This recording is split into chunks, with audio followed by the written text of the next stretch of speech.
Oke, baik teman-teman semuanya. Kemarin Habib Rizwan Shihab ya ngemis minta tolong kepada Rizik Shihab.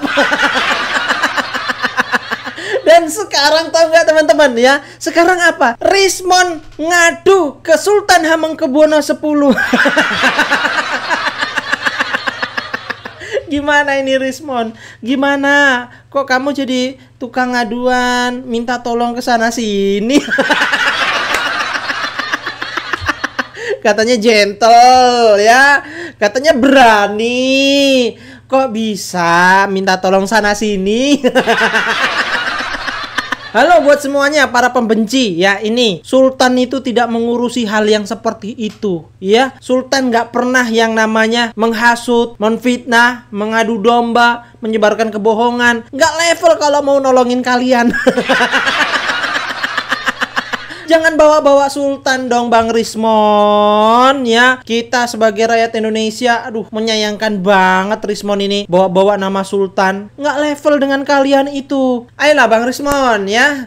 Jangan bawa-bawa orang-orang yang sangat terhormat. Jangan. Lebih baik hadapi itu proses hukumnya. Ya jangan ngemis sana sini, minta tolong sana sini. Ya gimana sih konsepnya ini? Kalian yang pertama kali selalu berkoar-koar, menghina, menfitnah, ya menyebarkan kebohongan. Setelah dilaporkan kok jadi mewek begini sih Bang Rizwan?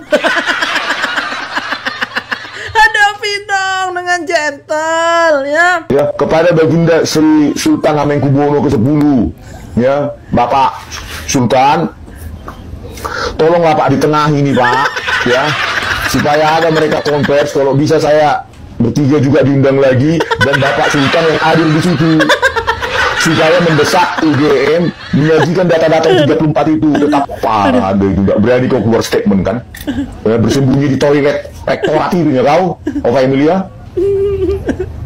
Gara-gara kau lah ya, UGM hancur sehancur-hancurnya. Jengkel kali ya Pak. Pencuriannya UGM itu milik siapa? Itu milik rakyat itu. Ya kami bagian dari rakyat, gak usah lah dulu alumni, bagian dari rakyat. Jangan bersembunyi di persidangan-persidangan. Tapi nanti kalau di persidangan baru menunjukkan. Ini sudah dilaporkan gitu ke Barreskrim oleh tim PKU. Bahkan ada bukti baru saya. Tolonglah Baginda Sultan. Mukanya. Seneng saya. Seneng banget ngelihat orang-orang yang seperti ini merasa ketakutan.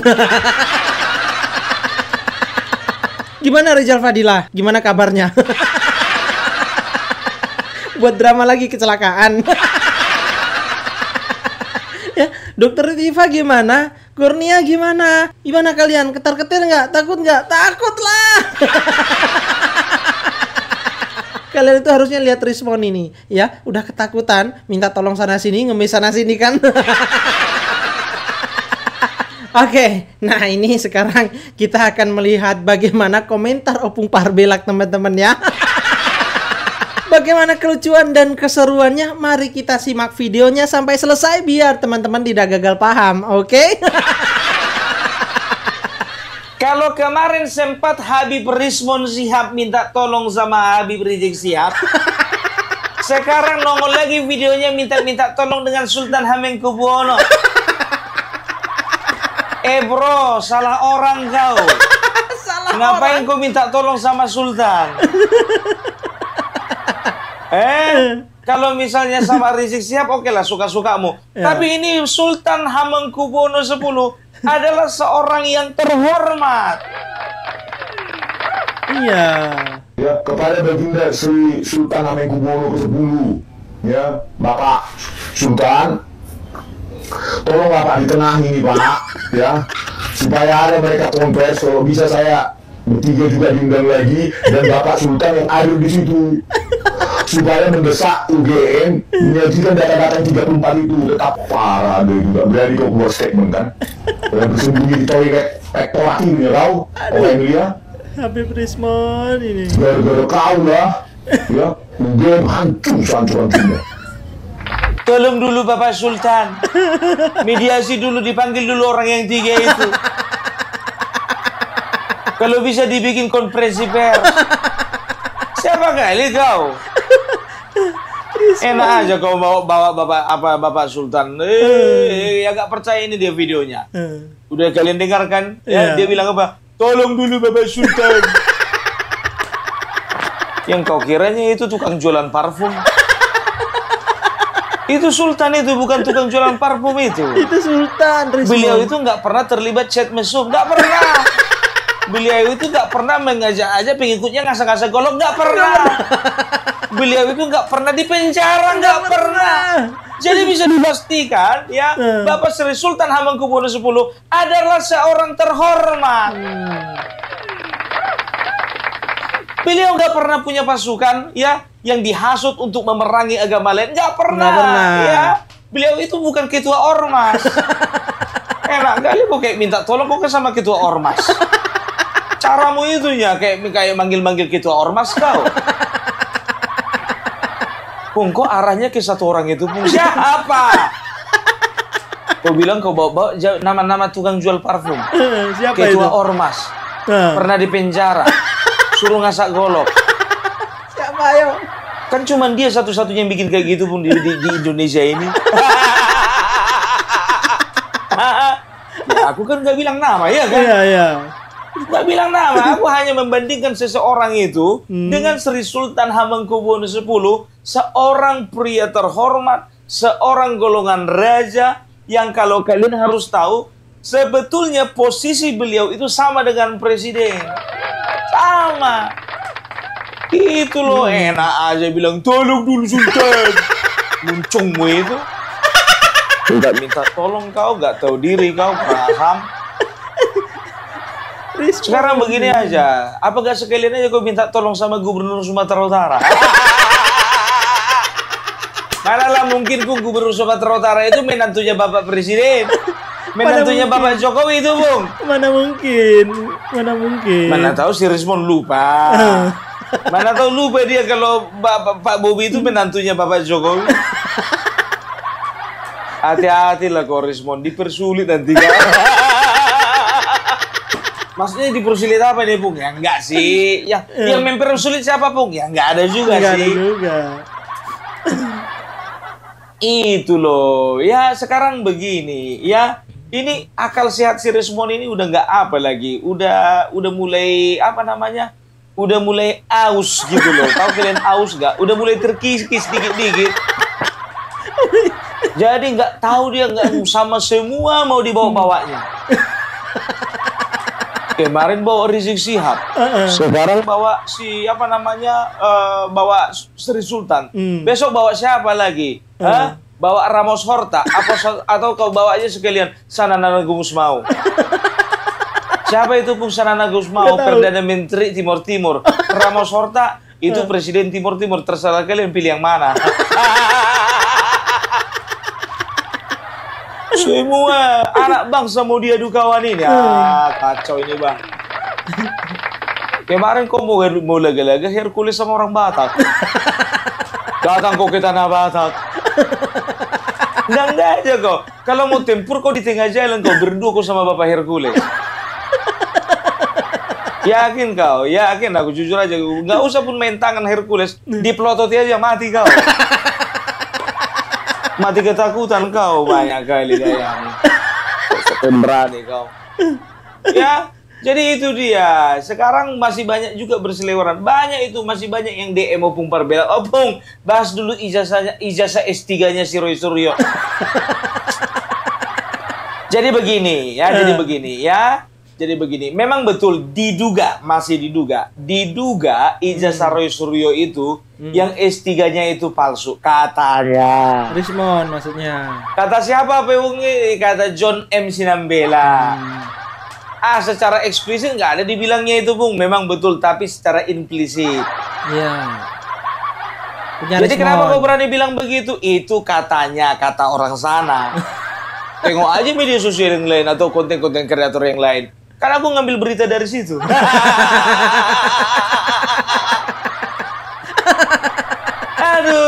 Aduh, ya. Jadi begini, ada beberapa alasan sebetulnya, ya. Aku nggak perlu bongkar dengan siapa aku berbicara tadi, berdiskusi, ya. Tapi aku sudah diskusi dengan orang yang sedikit banyak tahu mengenai si Rismon ini. Bongkar, bongkar. Ya, dan dia juga seorang peneliti. Dan beliau sudah meneliti bukan hanya ijazahnya Rismon, tapi beliau sudah meneliti ijazahnya Dr. Tifa. A1 enggak, Bung? Ya terserah kalian. Kalau A1 atau enggaknya itu kan tergantung penilaian kaliannya itu kan. Bongkar, Bung. Jadi mana, Bung? Kami perlu yang pastinya, Bung. Sekarang begini, ya. Ada dua hal yang aku nggak bisa memberikan kepastian. Yang pertama, ya memang betul Rismon sudah memposting ijazahnya di apa namanya di media X. Di sosial media X dia sudah posting ijazahnya. Ini memang kerjaannya YouTuber Nusantara itu memang. Langsung kalian angkat, Bah. Makanya dipostingnya.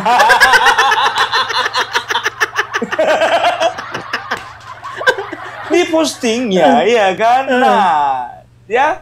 Jadi walaupun Rismon sudah memostingnya, tapi belum bisa dipastikan bahwasanya memang itu ijazahnya asli atau palsu. Karena apa? Karena Opung Parbela nggak ada pegang yang palsu, nggak ada pegang yang asli. Kalaupun harus bisa membandingkan atau uji lab, ya, itu harus ada otoritas yang berwenang. Nah, sekarang Pung kutanya dulu sama kau, ya. Itu orang yang bertelepon sama kau itu sebetulnya orang yang berwenang atau tidak? Sangat berwenang.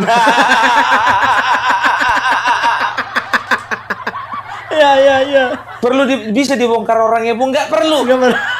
Tanggung jawab Opung Parbela untuk menjaga kerahasiaan. Iya. Oke. Sekarang kan aku nggak ada mengeluarkan statement kan bahwasanya itu palsu. Nggak ada kan? Ya, diduga. Diduga ya. Masih diduga. Ya, menurut siapa? Menurut media sosial sebelah. Ya. Alah, ya tapi nanti kalau contohnya misalnya sudah ada titik terangnya, meledak kita bikin meledak. Meledak. Meletup. Kita bikin dia nggak bisa berbicara. Meletup. Jangan berbicara, Bung. Komat kami aja kalau bisa, kalau perlu jangan kita biarkan dia komat kami. Jangan sampai dia berbicara, komat kami pun juga kita hantam. Iya kan, kita nggak seperti dia. Dia dikit-dikit ijazah Bapak Jokowi palsu. Berani mereka mengatakan ijazah Bapak Jokowi palsu. Sementara mereka nggak pernah ngelihat barangnya itu langsung. Tapi sedangkan kita, ya aku fair. Anak-anak YouTuber Nusantara pun juga itu aku ingatkan sama mereka, ya tolong dijaga, ya dalam memberikan informasi kita harus bisa harus bisa memperhatikan hukum dan aturan yang berlaku. Nggak boleh kita salah-salah. Makanya kita harus hati-hati gitu loh, ya. Dan kita pastikan bahwasanya informasi itu akurat atau tidak. Nah, kalau memang akurat dan juga bisa diledakkan, nah nanti ada saatnya meledak. Tapi kalau contohnya terbukti, contohnya ijazahnya memang asli, ya kita mau bilang apa? Ya itulah keadaannya. Kita harus akui juga, ya. Kan begitu. Ya, itu gimana ceritanya itu, Rizal Fadila? Mak, banyak kali drama orang ini, Pak. Drama kali orang ini. Ya, ketika ditanya wartawan, ya mereka mengklarifikasi bahwasanya ini bukanlah keterangan palsu. Kecelakaan ini tidak dibuat-buat. Kecelakaan ini betul-betul betul-betul adalah terjadi, katanya. Kita lihat aja lah betul-betul terjadi atau memang betul-betul palsu, kita lihat aja lah. Ya kan? Jadi kalau dipikir-pikir biar tahu kalian, ya. Aku bilang sama kalian, jangan pernah kalian itu terlalu percaya dengan manusia-manusia botol gitu. Tahu kalian botol nggak? Bodoh dan tolol. Ya, karena apa? Karena hanya manusia-manusia bodoh dan tolol yang tidak bisa mempertimbangkan, ya, apakah informasi yang didapatnya itu benar, akurat, dan A1. Botol. Sebentar dulu, kucolok dulu. Udah. Ya, lo baterai, baterainya lo bet. Kayak capres kemarin itu lo bet. Jadi dicas dulu.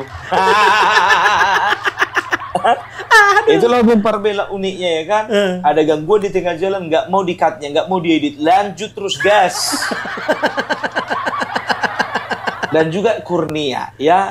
Aku bilang sama kalian, ya kemarin itu aku dan beberapa teman menunggu-nunggu, ya kan. Kurnia kenapa setelah 12 jam juga nggak keluar-keluar dari ruang pemeriksaan? Dan sampai sekarang belum ada informasi ya yang sudah pasti mengenai apa saja hasil pemeriksaan Kurnia.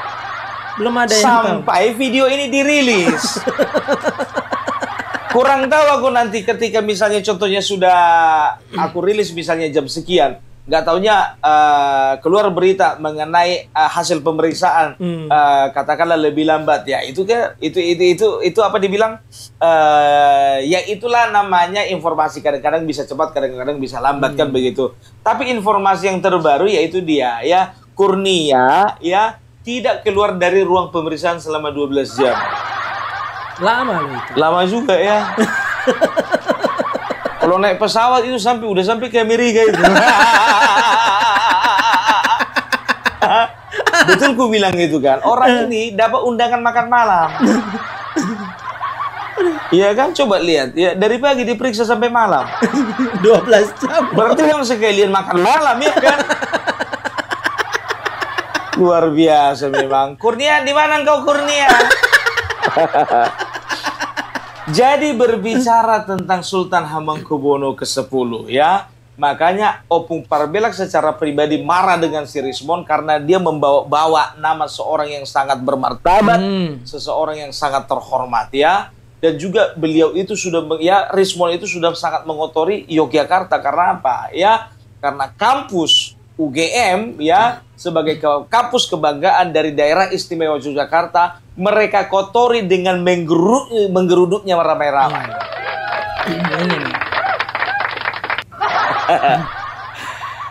Jadi jujur aja kalau secara pribadi ya walaupun Opung Parbelak nggak pernah ketemu dengan Bapak Sri Sultan Hamengkubuwono ke-10 ya, tapi aku nggak terima kalau Rismon yang satu provinsi dengan aku itu membawa-bawa Bapak Sri Sultan. Nggak terima aku Pak. Ya, aku nggak suka gitu loh. Orang yang satu provinsi denganku itu merusak provinsi lain. Apalagi membawa-bawa nama gubernurnya. Paling nggak setuju aku. Ya, jadi ada dua ya. Di sini bisa dikatakan ada dua hal yang dilakukan, dua hal tercela yang dilakukan Rismon. Yaitu yang pertama, ya menyeret-nyeret nama Bapak Sultan Hamengkubuwono. Yang kedua, dia menginjak-injak nama dan harkat martabat dari daerah istimewa Yogyakarta itu sendiri. Kenapa aku katakan dia itu menginjak-injak harkat dan martabat atau marwah dari daerah istimewa Yogyakarta? Karena kampus UGM yang menjadi kampus kebanggaan dari daerah istimewa Yogyakarta dan juga menjadi kampus kebanggaan buat bangsa kita, ya mereka injak-injak harga dirinya. Mereka ludahi dengan cara apa? Dengan cara mereka menggeruduk rame-rame membawa TPUA masuk ke areanya UGM. Kampus UGM. Itu kan cara-cara kampungan, bukan cara-cara yang elegan, bukan cara orang berpendidikan. Ngapain coba, ya kan? Itu yang aku nggak suka dari si Rismon ini, ya. Makanya, ya, kalau kau Rismon, kalau kau berbicara nyeret-nyeret nama orang, kau harus tahu dulu orang itu siapa. Ya, beliau ini Sri Sultan Hamengkubuwono ke-10. Beliau adalah ya gubernur ya dari daerah istimewa Yogyakarta. Satu-satunya provinsi yang tidak ada pemilihan kepala daerah ya cuma di daerah istimewa Yogyakarta. Karena istimewa. Karena apa? Karena sultannya, rajanya otomatis menjadi gubernur. Jadi kalau berbicara tentang gubernur, ya berbicara tentang raja, sultan, itu sebetulnya di mata dunia itu sama derajatnya dengan presiden. Walaupun secara struktur di pemerintahan beliau itu di bawah presiden. Kan begitu. Yang namanya kerajaan mau besar mau kecil, kalau duduk sama-sama raja berarti sederajat semua. Kalau bisa dikatakan beliau itu sederajat dengan Pangeran Charles. Itu loh, kau seret-seret nama orang terhormat. Kalau nama orang yang nggak terhormat tadi itu kau seret-seret nggak apa-apa lah. Ya kan, dari segi apa? Dari segi apa terhormatnya coba? Hah? Dari segi apa terhormatnya? Dari segi apa kurang terhormatnya coba? Ya, itu dia coba. Ya, ini secara sejarah, ya, secara histori, kau perlu tahu Rizmon, ya. Bapak Sri Sultan Hamengkubuwono itu bisa dikatakan salah satu, ya, putra dari orang yang pernah mengorbankan, ya, hidup, jiwa, raganya, bahkan hartanya untuk Indonesia. Jadi kuceritakan dulu sama kalian, ya. Jadi waktu kemarin, ya, waktu masa pemerintahnya Sultan Hamengkubuwono IX, ya, waktu itu Indonesia kan merdeka tahun 1945, 17 Agustus 1945, ya, Indonesia berdiri dengan ibu kota di Jakarta, ya. Presidennya Bapak Soekarno, wakil presidennya Bapak Muhammad Hatta. Nah, ketika itu terjadilah gejolak, ya, ya. Ternyata mereka itu walaupun negara Indonesia sudah berdiri, tapi negara penjajah itu tidak terima. Kan begitu. Dan berusaha ingin merebut kembali. Nah, di situasi yang genting itulah dirasa perlu oleh Presiden Soekarno untuk memindahkan sementara ibu kota dari Jakarta. Nah, ternyata salah satu orang yang bersedia untuk ibu kota, ya, untuk tempatnya, untuk daerahnya, untuk kerajaannya dijadikan ibu kota adalah Sri Sultan Hamengkubuwono IX. Iya, benar. Ya, jadi beliau mempersilakan, ya, kepada presiden dan juga kepada kabinetnya untuk memerintah sementara di Yogyakarta. Nah, sahlah waktu itu Yogyakarta menjadi ibu kota sementara Republik Indonesia mulai dari tanggal 1 Januari 1946 sampai 27 Desember 1949. Bisa dikatakan hampir 4 tahun, ya, Yogyakarta itu pernah menjadi ibu kota negara Indonesia. Makanya sampai sekarang itu Yogyakarta itu disebut dengan daerah istimewa. Karena bisa dikatakan kerajaan, bukan satu-satunya, tapi salah satu kerajaan dan raja sultan yang memang betul-betul menghibahkan hidupnya kepada bangsa ini, ya ini adalah Kesultanan Yogyakarta. Itu yang pertama. Baru yang kedua, ya, ketika itu situasi pun juga semakin kurang baik, ya, semakin kurang baik. Ternyata ada situasi yang memaksa bahwasanya ibu kota harus pindah dari Yogyakarta kembali ke Jakarta. Nah, ketika itu tahun 1949 kalau aku tidak salah, tolong dikoreksi kalau aku salah, Sultan Hamengkubuwono ke-9 menyerahkan sumbangan sebesar 60 juta gulden kepada pemerintah Indonesia melalui Bapak Soekarno. Kalau dikurskan sekarang, ya, kalau misalnya, ya, dinilai dengan uang sekarang itu sekitar 45 miliar. Gede 45 miliar. Kecil itu, Pung. Kecil itu kalau sekarang. Tapi waktu itu, keadaan bangsa kita sedang bangkrut. Tidak ada uang untuk menggaji pemerintah, menjalankan pemerintahan. Tidak ada uang untuk menggaji menterinya. Oleh karena itu, Bapak Sri Sultan Hamengkubuwono IX menghibahkan seluruh hartanya, ya, beliau itu berpesan dan juga mengatakan kepada Bapak Soekarno, Pak Presiden, tidak ada lagi yang tersisa di Yogyakarta, bawalah ini untuk melanjutkan pemerintahan di Jakarta.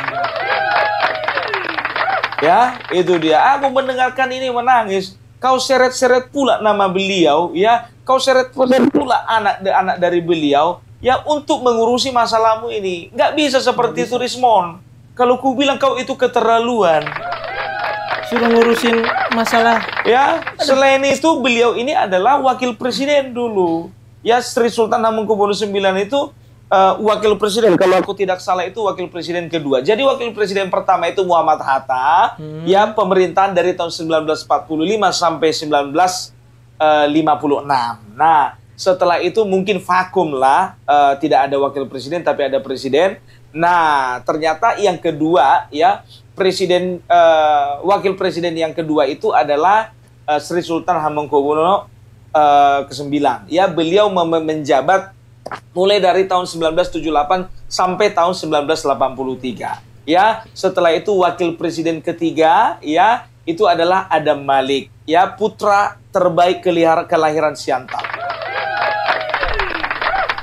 Ternyata Siantar pernah juga punya andil ya menghibahkan putra terbaiknya untuk bangsa ini di zaman-zaman kemerdekaan. Bangga kita, Wah. Bangga Ya lah. kan? Nah, beliau menjabat dari tahun 1978 sampai 1983 ya. Masuklah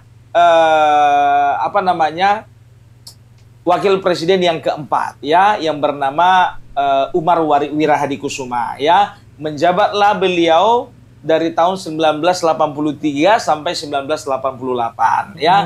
Masuk lagi wakil presiden kelima yaitu Bapak Sudarmono. Menjabatlah beliau dari tahun 1988 sampai tahun 1993. Nah, masuklah lagi wakil presiden yang keenam ya. Siapa itu? Beliau adalah salah satu penandatangan yang ada di surat petisi 8 kemarin. Yang bernama Bapak Trisutrisno.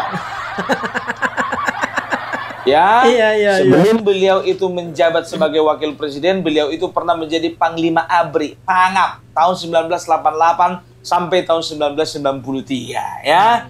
Jadi itu sejarah ya mengenai wakil presiden yang ada di Indonesia. Setelah itu bergulirlah lagi ya, ada B.J. Habibie, setelah itu ada Megawati. Setelah itu ada Hamzah. Setelah itu berganti lagi ada JK.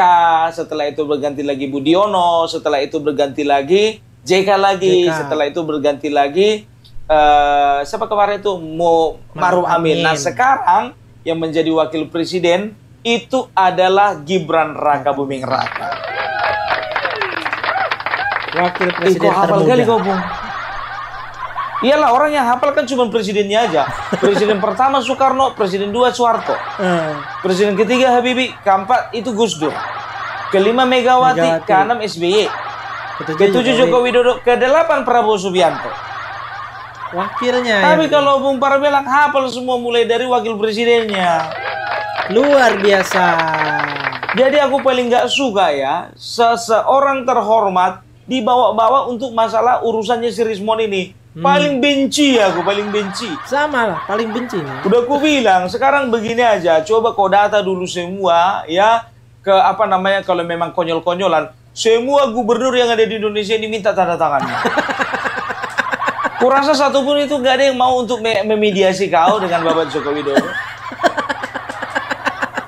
Itu dia ya. Jadi yang kuharapkan Rismon ya, tolong dulu ya makin hari jangan makin gila lah kau. Ya, tolong makin sadar lah kau. Banyak orang yang menunggu pertobatanmu, Rismon. Kau itu sebetulnya anak yang berbakat. Iya. Cuman kebetulan aja sekarang lagi salah arah.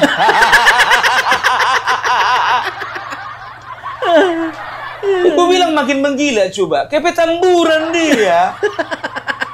Siapa yang ngajak ini ke sana?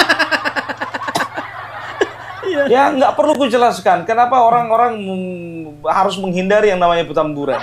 Kenapa? Udah tahu lah kita, ya kan? Nggak tahu kami, Pung. Kami awam, Pung. Nanti ada saatnya kalian tahu.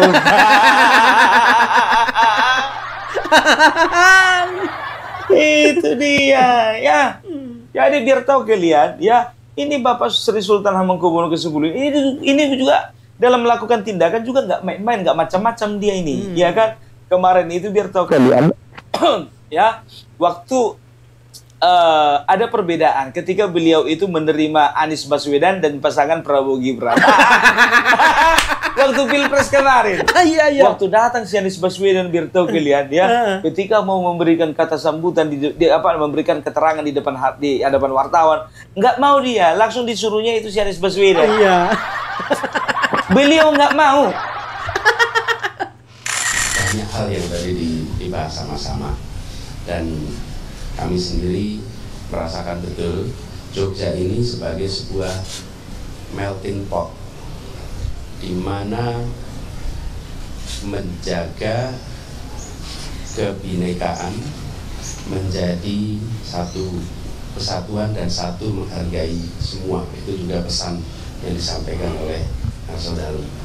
Jadi kira-kira seperti gado-gadonya Indonesia, dan keraton itu seperti yang memberikan kacangnya sehingga terasa sebagai sebuah melting pot yang luar biasa. Berharap sekarang calon presiden semua, ya itu udah terserah miliknya gitu. Saya tidak bisa punya komentar. Saya komentarnya, saya juga tidak. Saya ini sama istri sama anakku tidak pernah saya arahkan, karena dia punya hak sendiri secara azasi untuk menentukan pilihan. Terserah aja, nyoblos silahkan, enggak silahkan, itu urusan dia. Saya pun juga tidak pernah, istri saya pun tidak pernah tahu yang saya nyoblos nomor berapa. Pak Prabowo sama Pak Gibran ini yang ngobrol-ngobrol aja, ngobrol kesana kemari, dan nanti kalau nggak ngomong Beda ya tadi kalau sama Anies. Ini mukanya agak cerah gitu ya.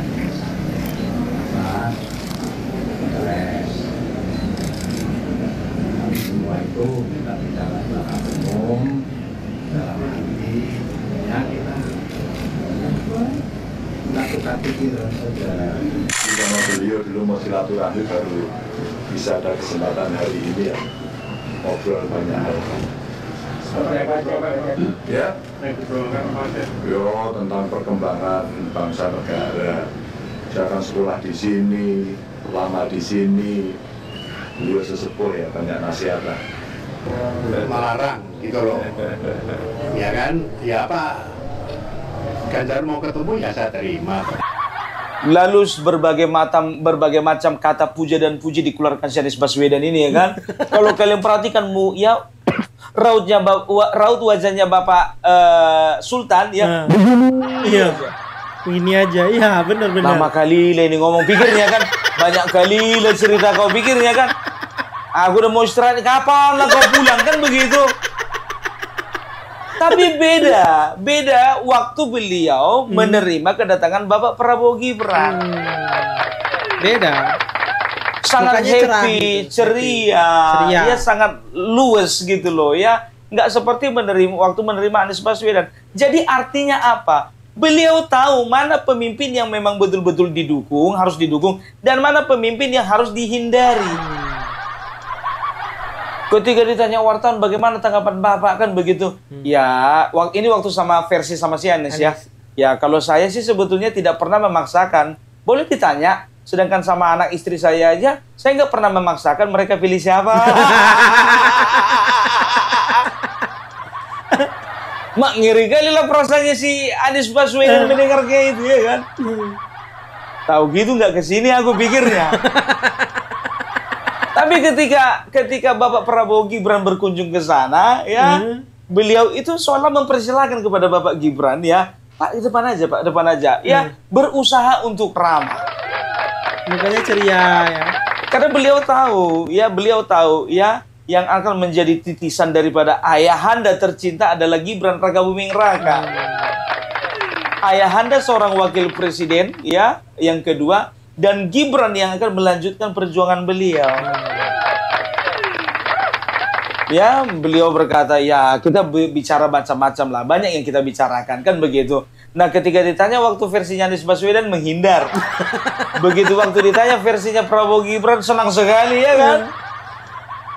Jadi beliau itu adalah orang yang bijaksana, beliau itu orang yang smart ya. Dia akan pilih-pilih orang-orang mana yang harus berada di dekat beliau. Ini kok seret-seret pula namanya, kan kurang asam namanya itu. Ya nggak ada otak kawan ini tuh bagaimana? Nggak terima aku kok bawa itu nama Bapak Bapak Sri Sultan. Nggak aku terima aku. Ya, jadi itulah dulu ya dari Opung Parbelak ya. Jadi kita lihat dulu perkembangannya. Kita sedang menanti-nantikan apa hasil pemeriksaan dari 12 jam pemeriksaan terhadap Kurnia. Dan kita lihat dulu surat panggilan berikutnya untuk yang namanya Rizal Fadila. Kita lihat untuk surat panggilan kedua, apakah dia berusaha membuat drama ditabrak mobil. Panggilan ketiga ditabrak truk. Panggilan keempat ditabrak helikopter. Panggilan kelima kita lihat dulu. Apakah dia nanti ngaku-ngaku ditabrak dinosaurus? Oke. Jadi itu dulu dari Opung Parbelang. Salam NKRI harga mati. Itu tadi teman-teman ya. Kita tunggu ya. Gimana cerita selanjutnya orang-orang pembenci ini ya. Apakah mereka akan membuat drama-drama lagi untuk menunda mereka cepat-cepat segera diadili? Aduh, nggak sabar nih kita ya, nggak sabar ya melihat mereka ditangkap, ditahan, dipenjara. Oke, bagaimana menurut kalian ya? Silahkan tulis di kolom komentar. Terima kasih. Wassalamualaikum warahmatullahi wabarakatuh.